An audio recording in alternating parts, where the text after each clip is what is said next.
কি ভাবছো, আমার ছেলে স্কুলের বুট পরে আর এরকম সাদা পাঞ্জাবি পরে কেন রেডি?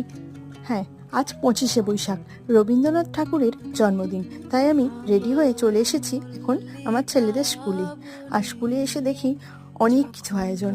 আর সত্যি বলতে সবার লাস্টে আমি এলাম। এসে দেখলাম স্কুলের সমস্ত স্যারদের ডাকা হচ্ছে রবীন্দ্রনাথের উদ্দেশ্যে প্রদীপ জ্বালাবে বলে।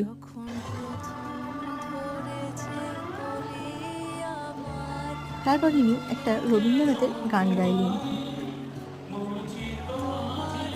আর যারা অলিম্পিয়াডে পজিশন নিয়েছে তাদেরকে একটা করে সার্টিফিকেট দেওয়া হলো।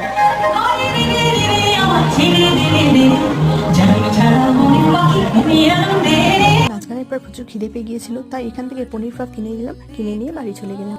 মেয়েদের সাজাতেও কষ্ট আর মেকআপ তুলতেও কষ্ট, সত্যি এর থেকে ছেলেই ভালো। ভিডিওটা এই পর্যন্ত, দেখা হবে পরবর্তী কোনো ভিডিওতে। ততক্ষণ সবাই ভালো থেকো, সুস্থ থেকো, টাটা।